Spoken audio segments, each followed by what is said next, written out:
Opinions on Andrew Tate and the masculine movement happening in young men across the globe.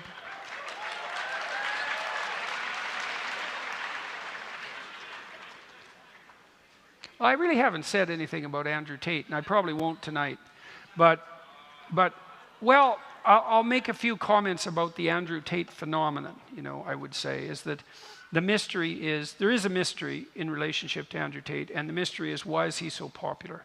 And I think part of the reason he's so popular is because he doesn't easily bend a knee, so to speak, and it isn't obvious to me that he doesn't bend a knee because of his stellar moral character, but because I'm not particularly, what would you say, impressed by what he's done on the sex business front. It seems to me a bit on the pimpy side, let's say. And I'm not a great admirer of pimps. So, even if they're the electronic version. And so, but I don't know that much about the details of his life. And apart from that, rather casual diagnosis, I'm going to leave it alone. But there is a mystery there, and the mystery is, why has he captured the public imagination? And it's clear that he's become a voice, maybe like a kind of a violent rapper, same sort of attraction to young men. And that attraction is the attraction of what's the alternative to a kind of cringing defeat. And so maybe a forthright aggression is a preferable alternative to a cringing defeat. And I have some sympathy for that viewpoint, So, and I think Tate at least stands for that. And apart from that, I don't know enough about him or what he's done or what he stands for to comment. And so we'll leave it at that.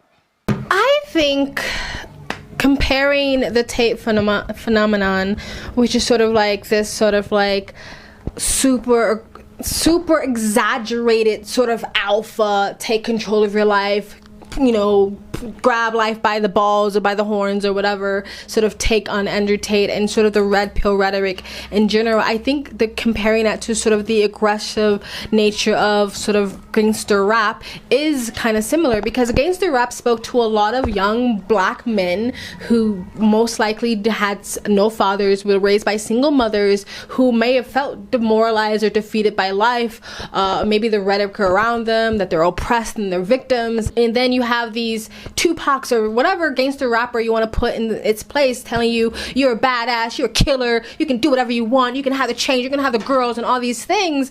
That seems a lot more or desirable than being sort of this failure or this stereotype that society is saying that you're going to be as a black man being raised by a single mother. I think that's actually a really good comparison. It's like, do I want to be this defeated sort of like soy boy, defeated beta of the world is beating me down and demoralized by the system, or do I want to be this strong, masculine, muscular, sweaty, oily, bald dude who has a Bugatti and seems like he can get whatever he wants and he can fuck anyone he wants? Which one do I want? And I think it's very tempting for people to go that way. But just like gangster rap, I think that is really destructive to the culture. I think a lot of the red pill rhetoric is also destructive to the culture. And I actually don't think it's going to help a lot of young guys in the long run. I think there's certain things you can take from the red pill that can help you.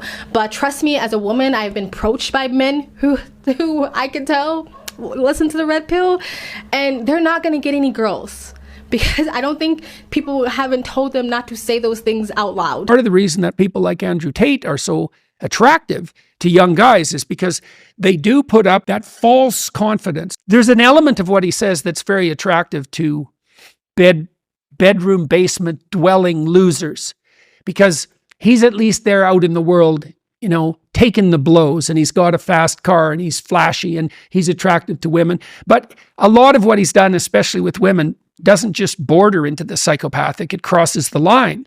And that's not a good model. It's not an optimal model for people who are trying to progress. Tate is attractive in the way that the shadow beckons to people who are undeveloped, right? Because it does. It's like you're neurotic and you're dependent and you're repressed because you're immature and harmless.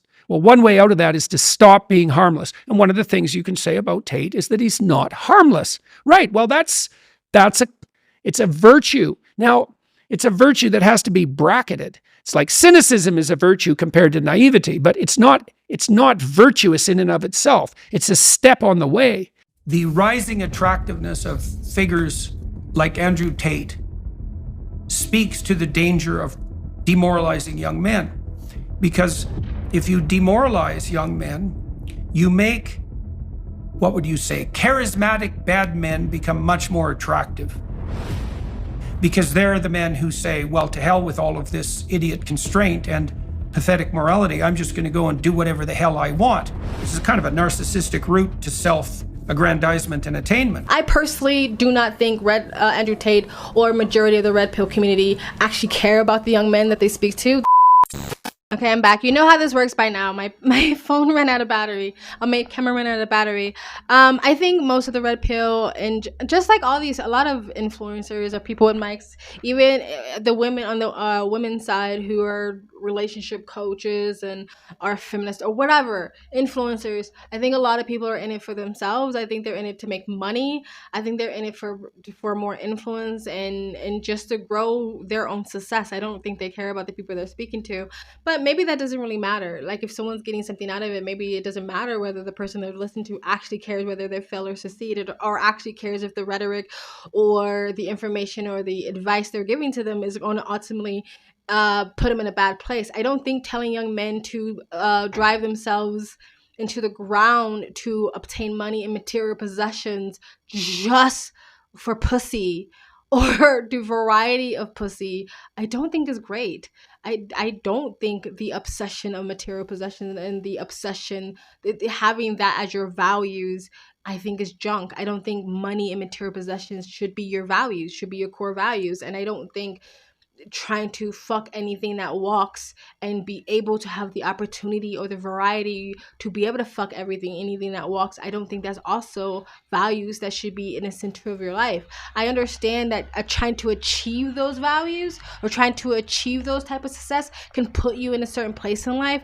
I just don't think I don't think it's good advice in my personal opinion. You can disagree with me. And one of the main reasons why I don't think Andrew Tate personally cares about men is because he spent a good portion of his life scamming men, and he's proud of it and has never apologized for it, has never said that he regrets his behavior, has never said, I'm willing to give that money back. He's very proud of being able to scam old, lonely, desperate men out of their life savings. If he's cared about men, I don't think that's something he's ever would have done. I'm not even that pissed that he was into porn or sex work or he had cam girls. If the allegations of him being a trafficker is true, even if it's the ladyboy method, I think he should be punished for those things. But my thing is more like he hurt men. He was hurting men during that. So for me, I don't think you care about men if you made your fortune off of scamming men. We got to the point where we had these guys falling in love with my models, serious, big time in love, right? Sending crazy money. And they were convinced they were going to meet the chick. This is almost where I kind of felt bad. Because they were like, can we meet? I've sent you $200,000. I had these guys selling their houses, life savings, loans, all of it to me. Give me it all. Anyway, guys, let me know what you guys think of what I said or what Dr. Joy Peterson said. If you care, in the comment section below, please like, comment, subscribe, hit that bell to get your notifications when I do upload. All that really does help with the algorithm, guys. And you can donate. It keeps you on this platform. You guys have an amazing, beautiful day. Bye. Part of the reason that people like Andrew Tate are so attractive to young guys is because they do put up that false confidence. There's an element of what he says that's very attractive.